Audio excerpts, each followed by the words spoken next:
Hello, I am the Script Doctor, and welcome to the channel. After 6 boring and badly paced episodes, it's time for Star Trek Picard to pull out all the stops and bring back some fan-favorite characters to inject some life, acting, and direction into the season. Yes, it's desperate, but do any of us really think the writing staff of this show cares at this point? Nothing quite shows a lack of confidence in your property when you have to bring in well-established characters from a previously loved iteration to provide a break and remind everyone what type of story you're trying to tell. Let's see if this tactic will give us some more focus as I take a look at Episode 7, Nepenthe. Please be advised that this review will contain spoilers. If you don't want to be spoiled, please feel free to return to my review after having seen the episode.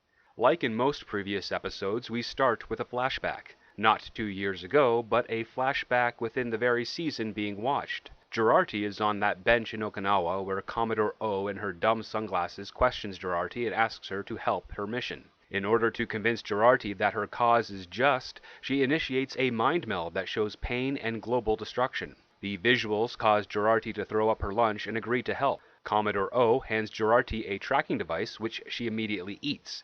How does she know offhand to eat that? Why is it edible and not something you wear? Can it be taken on an empty stomach? What gives it power to allow it to be tracked? Does it mutate the body to emit a specific non-harmful radiation? How long does this tracking ability last? Basically, we need to know, how does this thing work? Do the writers think that this device operates like chewing gum and takes years to digest if swallowed? I hope the writers know that chewing gum doesn't stay in the stomach but passes along with the rest of your digested food. Then again, they probably don't.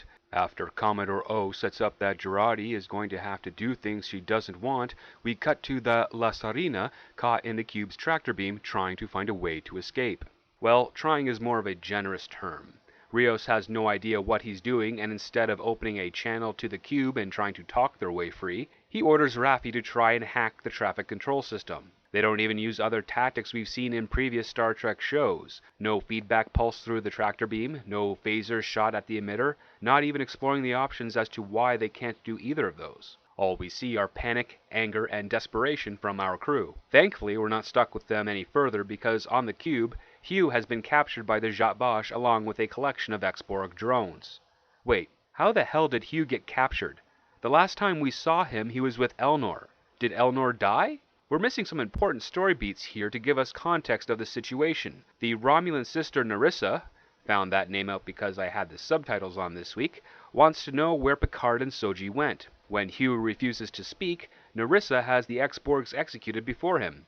She pontificates that Hugh's actions could lead to trillions of lives lost, and that she'd kill him if not for a treaty with the Federation. What? She's part of a secret cabal that's thought to be myth. There's nothing stopping her from killing Hugh and everyone on board this cube. She's a covert agent. She should be skilled enough to stage any murder as an accident or place the blame on Picard. Hell, she could make it look like suicide given the victim nature of the ex-Borg that was established in the previous episode. But then we get another stupid moment. Narissa asks if Narek is ready, and we find him in a ship having locked on to a signal which we are led to believe is emanating from Jurati. So if they're able to track Jurati, what do they need from Hugh? Why have this scene at all? It's not like following the ship is a last resort. It was clearly accounted for by the act of having Jurati eat that chewable tracking device vitamin. Narek departs from the cube, and Narissa releases the ship from their tractor beam. As they depart, Jurati asks about Elnor, and we cut to inside the cube where Elnor is running along the catwalks.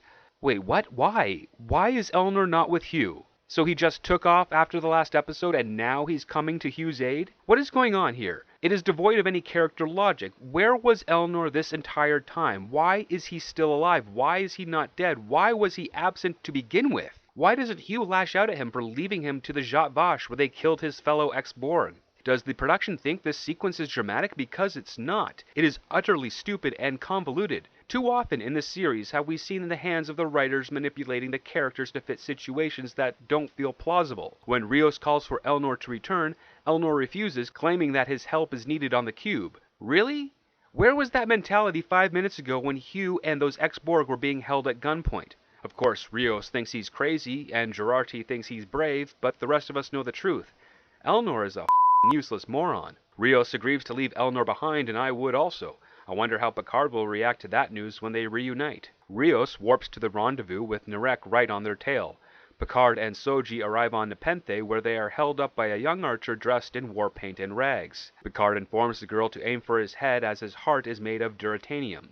There is a reason I point this out. We'll get to it shortly, but for now, this young girl is Kestra, Riker and Troi's daughter, named after her aunt that died when Deanna was a child. Instead of talking with Picard, she converses with Soji. What we learn from this exchange is that Soji doesn't trust or believe anyone at this point, which makes her revealing this information rather counterproductive to her new perspective. Typically, a person that doesn't trust anyone would be the first to ask questions, pick their words carefully, or remain silent in order to get a bearing on their situation. But not Soji. She's fairly comfortable answering this stranger's questions. Soji asks about the object in Kestra's hand, which is a broken compass. Could this be an allegory to the show? It appears that Samantha Humphrey and/or Michael Chabon are making a commentary on the state of Picard. But then we get a very stupid exchange. Kestra asks if Soji believes her, and Soji's response is to ask if Kestra has told her any lies. Really? Does Soji not understand how lies and liars work? Kestra asks about Soji's father, and Picard brings up Data. Kestra concludes that Soji is an android. Soji starts to panic, assuming that everything about her life is fake, which in some regard it is, except for her sister, and Picard explains to her that Dahj was killed by the same people that tried to kill her. So how does Soji react? Whatever. None of this is real. That's how they're going to do this, huh? Have her brush it off like a valley girl? Have her hold on to the concept that none of what she's experiencing is real? It's perfectly acceptable for her to have doubts after the discovery of everything she owns being only a few years old, and that she has super strength and senses and knows things that she otherwise shouldn't. But why the cavalier attitude instead of a more cautious one? We have a character whose world has just changed, and instead of challenging it or being curious about it, she has decided to accept it as false and go along with the ride in a passive and docile manner. Passive characters aren't interesting. We're entertained by characters who are trying to enact change in their lives. Change is difficult, and trying to make it happen creates conflict and drama. If you don't have change, then you have monotony. Monotony equals boring, and a big rule in entertainment is don't be boring. But boring is what we get, especially when it comes to Deanna and Riker's introductions. Deanna is gardening. Real exciting. And Riker, well, he's making pizza. This is how we're being reintroduced to these beloved characters, seeing them do housework. It's like watching Kirk chop wood. Of course, Deanna is happy to see Picard again, and Marina Sirtis brings a lot to the scene, even with the on-the-nose dialogue. It is a bittersweet moment, because the history of Picard has established a pattern of disappointment. We know going into this episode that we're not going to get the best, most interesting interactions with these characters. Case in point, the first words out of Riker's mouth when he sees Picard is, "Aw, man." That's not Riker. Riker doesn't say, "Aw, man." He's more jovial, cheeky, playful. If anything, he'd say something like "Captain on the bridge," or "Welcome aboard," or "Red alert." But we don't get that part of Riker here. We get something kind of Riker-esque, following the old reunion tropes of joys, tears, and hugs. Much like Deanna, Riker realizes that Picard's not here for a visit, but because he needs to hide. We get that familiar commanding voice of "Shields up," which is great to hear, but then we get a very strange line. Initiate anti-cloaking scans. Anti-cloaking scans? So they're scanning for anti-cloak? Wouldn't that be normal visibility? Wouldn't it be more accurate to have an anti-cloaking field, or a cloaking dampener, or maybe a tachyon detection grid like we saw during the Klingon Civil War? It's strange when the writers don't understand the technology used in their own property. Riker remarks how Romulans are involved, and what we get is Picard expressing how everything that has happened thus far has all gone to shit. It's bittersweet when the show finally catches up to what the rest of the audience that's still watching already knows. When Riker suggests Picard form a new plan, Deanna pretty much says, "Hold your horses." Before they can go thinking about their next steps, let's have Picard take a nap and Soji answer Kestra's questions about her super skills and the fact that she has mucus. Nothing says excitement and entertainment like stopping the story cold to catch us up with Troi and Riker. In a disservice to these loved characters, the show gives us 10 minutes to explore the last 20 years of their lives in the most dull and direct way a panicked writer could execute. What we learn is that Riker and Troi's oldest son, Thaddeus, somehow contracted a silicone-based disease that could only be cured with a positronic matrix. Because positronic technology was banned along with the synthetics, there was no way for them to save Thaddeus. Really? No way for them to save Thaddeus? No way for them to enter the Briar Patch and catch up with the Baku? Their planet has regenerative powers from their rings, and their species may live humble lives, but they have advanced knowledge and technological experience. They couldn't help Troi and Riker save their child? For crying out loud, that was the planet where Troi and Riker rekindled their love for each other. It would have significant meaning to them,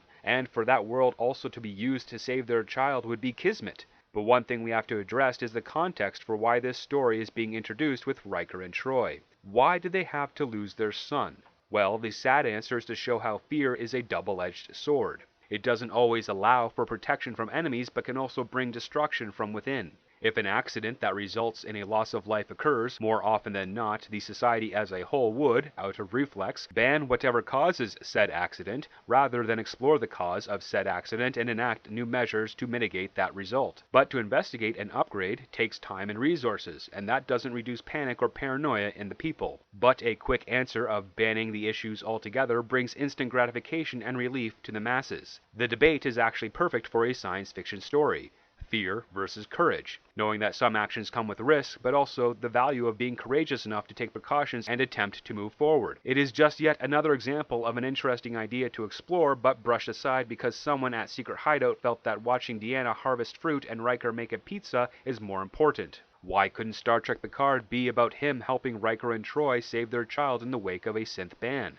Why couldn't Geordi come back to help make his own positronic matrix to save Thaddeus? He's had enough experience with Data, he could probably cobble something together. Why couldn't they ape Search for Spock and have Picard, Riker, and Deanna steal a ship and head to the Briar Patch? Why couldn't they pull at our hearts by introducing us to Thaddeus in the first place, to get us to like him so that when his life is in jeopardy, we care? Right now, we never meet Thaddeus. We only know bits about him by what is told, and so when we learn that he died, it doesn't have any impact on us because we don't know him. All we get is a picture of him with Picard as a baby and exposition of him making up other worlds and languages. We don't even see him in photos or footage playing with his parents or sister, and the writers expect us to care about him having died? We don't even know when he died. Was it last month, last year, 5 years ago? How long have they lived with this pain?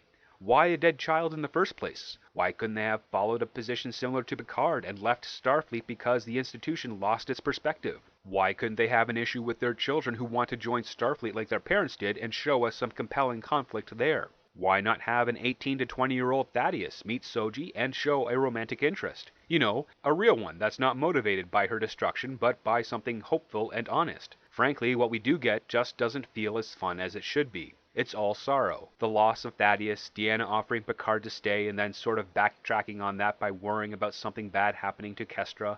As if we're not bored and disappointed enough with what's going on here, we have to be updated with Rios and the crew once they discover that they're being followed. Jurati is all scared and wants to go home, but that's not an option in the cards because the other two members of the crew are somewhat responsible and are intent on picking up Picard and Soji. Raffi gets all matronly on Jurati and takes her away to cope with the change of events. Picard joins Riker by the wood stove and we get a synopsis of what's been happening over the last 6 episodes by a very intuitive Riker. So intuitive that he deduces Soji is Data's daughter by Troi not being able to read her and by Soji doing a Data head tilt. He actually says kids got Data in her DNA. Artificial beings don't have DNA. DNA stands for deoxyribonucleic acid. The only acid that Soji could inherit from Data is battery acid. I'm starting to see a common element in episodes with Michael Chabon's writing credit. There's always one character given an obscenely stupid line in his episodes that makes me wonder if he's having a stroke when typing it out, because the sheer stupidity of it was quite close to almost giving me a stroke from listening to it. Then we have a speech about dealing with kids and Riker doubting Picard being able to handle such a responsibility. Except, if memory serves, Picard experienced decades of another life where he was a husband and a father and a grandfather. The experience was real and it became a part of his character for the remainder of the series. I lived a lifetime on that planet. I had a wife and children and a grandchild, and it was absolutely real to me. How could he not still retain any of that life and be able to use that knowledge and experience to help Soji? We cut to the garden where Soji tastes her first tomato. Deanna tells Soji that they moved to this planet because of the soil's regenerative powers in the hopes of it saving their son's life. While Soji admits that she can't trust anyone after her experience with Narek and doesn't know what is real, Deanna reveals the details of Thaddeus' illness and explains how sometimes real isn't always better. This conversation is supposed to show us the flaws of fear towards synthetics, but what it really highlights is how easily Riker and Deanna gave up when it came to their child. They acquiesced to Federation law at the cost of Thaddeus. They put the safety of the state ahead of an individual's life, specifically their son's, which is abhorrent. What loving parents would allow that to happen? This is such a misguided approach to getting a point across. When a writer puts more thought into the message they're trying to spew instead of looking at what is true to their characters, they end up creating a contradiction with their characters. They're not paying attention to how those actions come across to the audience when given a moment of thought. It's also tragic that they didn't even explore the story and drama of that conflict they just laid out. As I mentioned earlier, there are more interesting and engaging stories that are being teased about that are far superior than what we're getting, and could also satisfy these writers' needs to address the messages they are preaching. But I digress. Before I get back to the so-called story of this episode, is anyone else asking why they are still on this planet? What is keeping them here specifically? Did they bury Thaddeus here? Was he cremated? Do they also have issues with Starfleet and chose to stay as reserve officers? Where is the important information that gets us inside their heads? We get inside of Soji's head. She's lost, mentally, emotionally. We understand that her entire perception of reality is shattered. Too bad we got no real understanding of who she was before her world was shattered, so the impact kind of glosses over us. While she's trying to reconcile with this revelation, Picard comes up and in a very uncharacteristic manner, and that's saying something based on what we've seen so far, Picard sarcastically suggests that she'll be tortured and destroyed. Soji justifiably gets upset and shoves Picard, and Deanna is absolutely in the right for calling Picard out for that action. This is the first time Picard being dressed down is appropriate. Granted, it's becoming a cliche element of the show, but it was a proper cause and effect scene. It also highlights how, for this entire series so far, Picard's goal was to find Soji, and when he does finally rescue her from the cube, he doesn't spend any time with her. He doesn't console her of her trauma, and he doesn't investigate her situation. He actually brushes her aside to hang out with the kid so he can talk with Riker and Troi. After dressing Picard down, Troi lectures Picard on being Jean-Luc Picard, the person that's compassionate, sensitive, and curious. It feels like the writers telling that to themselves, hoping that if they say it often enough, they'll figure out how to actually write Picard as Jean-Luc Picard instead of this JL,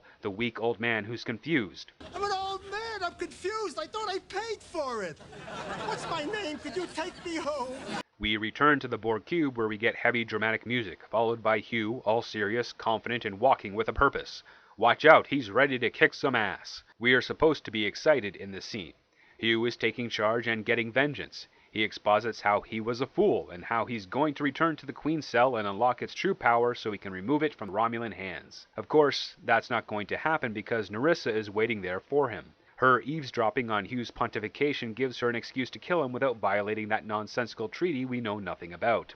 Elnor draws his sword, literally bringing it to a gunfight. What is Elnor to do? Why? He has to run away from the disruptor blasts, hide among the pillars and flank Narissa's henchmen so he can end up in a one-on-one with her. But even though she has a disruptor, she decides to put it away and fight hand to hand. I never understood this trope in fiction. Why would antagonistic characters act this way? I can understand for a hero to choose not to rely on a weapon when facing a foe as a test to themselves, to challenge themselves to achieve their objective after all the obstacles they've already overcome. But Elnor isn't on a journey like that, and Narissa is a narcissistic and impatient spy. She should be Indiana Jonesing Elnor at this point.